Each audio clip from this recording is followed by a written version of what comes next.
Oke, assalamualaikum warahmatullahi wabarakatuh, boys. Di video ini Miss akan review materi untuk PTS. Coba disimak dengan baik, ya.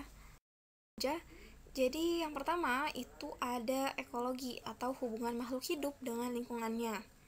Misalnya nih, antara sapi dengan tanah, kemudian ikan dengan air, kura-kura dengan air, bebek dengan air, itu adalah interaksi makhluk hidup. Makhluk hidupnya itu si sapinya, si ikannya, si kodok bebeknya, dan lingkungannya. Lingkungannya contohnya tanahnya, airnya, seperti itu ya. Lanjut, jadi di komponen penyusun ekologi itu ada biotik sama abiotik.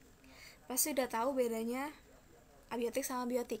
Kalau biotik itu berhubungan dengan makhluk hidup, ya, maupun hewan, tumbuhan, jamur, terus bakteri, itu adalah biotik. Jadi makhluk hidupnya ya, makhluk yang hidup. Diingat, biotik itu makhluk yang hidup. Contohnya ya, ada tumbuhan, terus hewan, contohnya tumbuhan sebagai produsen, hewan sebagai konsumen. Kemudian ada unsur yang kedua atau komponen yang kedua, yaitu adalah abiotiknya. Contoh dari abiotik itu ada cahaya matahari, ada air, ada tanah, sama ada udara. Selain itu misalnya ada suhu juga, kelembaban. Itu juga termasuk ke komponen abiotik atau komponen yang enggak hidup, yang tidak hidup.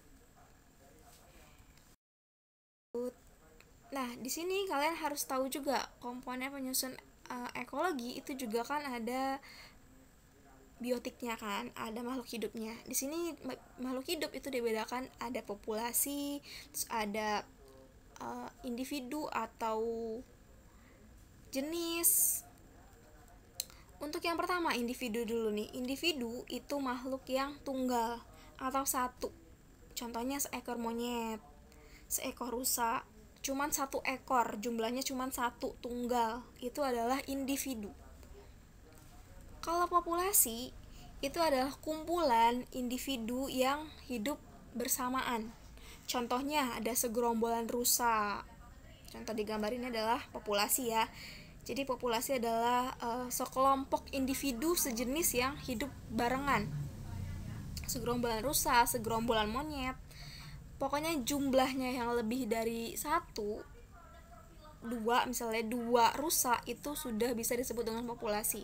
Dua rusa, empat rusa, lima rusa, enam rusa itu adalah populasi. Segerombolan atau sekelompok.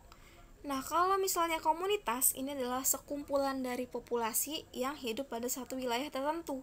Misalnya, mereka ini hidup pada savana ya kelihatannya ya. Di situ ada populasi jerapah kan, terus ada populasi rusa, terus ada singa juga. Nah, itu adalah disebut dengan komunitas. Jadi sekumpulan populasi, ya populasi jerapah, populasi rusa yang hidup pada savana, pada wilayah tertentu. Kalau ekosistem ini sebenarnya hampir sama dengan komunitas, cuman ruang lingkupnya itu ditambahkan dengan unsur abiotiknya. Misalnya kalau pada gambar, unsur abiotiknya ada cahaya matahari, ditambah cahaya matahari, terus kemudian ditambah air, kemudian ditambah tanah sebagai unsur abiotiknya. Terus di situ juga hidup ada populasi musang, populasi kura-kura, ya kan, populasi kelinci, rusa yang hidup bersamaan, yang berinteraksi dengan abiotiknya, ya kan. Lanjut. Ini ada rantai makanan. Contohnya ini rantai makanan pada ekosistem sawah.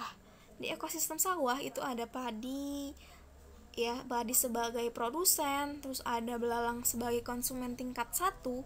Konsumen tingkat 1 adalah konsumen yang makan produsen. Konsumen tingkat 2 itu kodok yang memakan konsumen tingkat 1.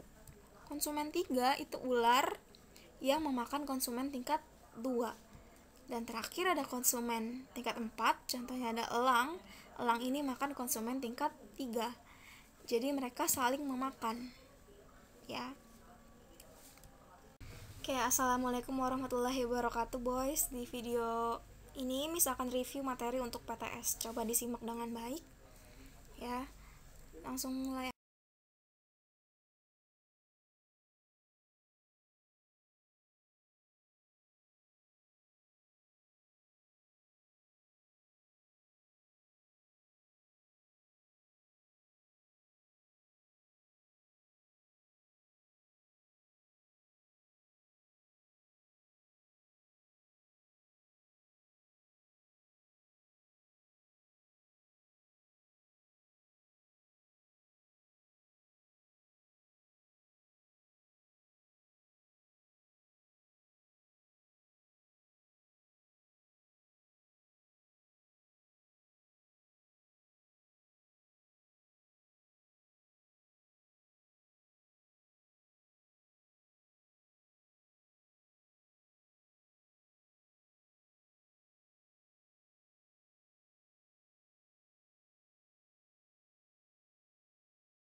Lanjut untuk piramida makanan, sebenarnya ini hampir sama dengan rantai makanan, cuman ini berbentuk piramida.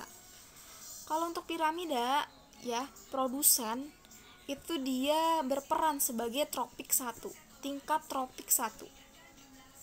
Konsumen tingkat 1 berperan sebagai tropik tingkat 2. Jadi tropik tingkat 1 itu dimulai dari produsen. Lanjut konsumen tingkat 1 tropik tingkat 2. Konsumen tingkat 2 berarti tropik tingkat 3. Ya, kalian bisa lihat tuh di gambarnya. Pokoknya tingkatan tropik itu dimulai dari produsen. Jadi bisa dibedakan untuk bedanya konsumen 1 sama tingkat tropik itu apa. Jadi bisa ya dibedain ya. Jadi kan kalau konsumen itu dia yang memakan hewan yang sebelumnya. Kalau konsumen, misalnya konsumen tingkat 1 dia makan produsen, berarti disebut konsumen tingkat 1. Konsumen tingkat 2 berarti dia yang memakan konsumen tingkat 1. Konsumen 3 berarti dia yang memakan konsumen tingkat 2. Kalau tingkatan tropik itu dimulai dari produsen. Dari produsen contohnya adalah padi atau pohon atau rumput, dia disebut dengan tropik tingkat 1. Kemudian lanjut ke yang memakan rumput atau padi itu disebut dengan tropik tingkat 2. Yang memakan tropik tingkat 2 itu disebut dengan tropik tingkat 3. Jadi bisa dibedakan ya. Dan yang terakhir, coba kalian pelajari untuk simbiosis. Simbiosis ini kan dibagi jadi 3. Ada mutualisme yang saling menguntungkan, contohnya ikan Nemo sama anemon laut, itu mutualisme. Terus kemudian adalah bunga sama lebah, itu juga mutualisme. Jadi sama-sama saling menguntungkan. Kalau komensalisme, yang satu untung, yang satu tidak untung, tidak rugi, tidak terpengaruh apa-apa. Contohnya adalah tanaman anggrek dengan pohon atau inangnya. Terus kemudian ada ikan remora dengan ikan hiu, yaitu disebut komensalisme. Kalau parasitisme itu yang satu untung, yang satu rugi. Contohnya kutu pada manusia ya. Dan beberapa contoh lainnya kalian bisa cari di bukunya, kalian pelajari ya. Oke. Terima kasih sudah menyimak. Semoga besok ulangannya lancar ya, terutama untuk biologinya. Terus fisikanya juga lancar ngerjainnya. Semoga dipermudahkan oleh Allah untuk mengerjakannya. Tetap semangat ya boys. Assalamualaikum warahmatullahi wabarakatuh.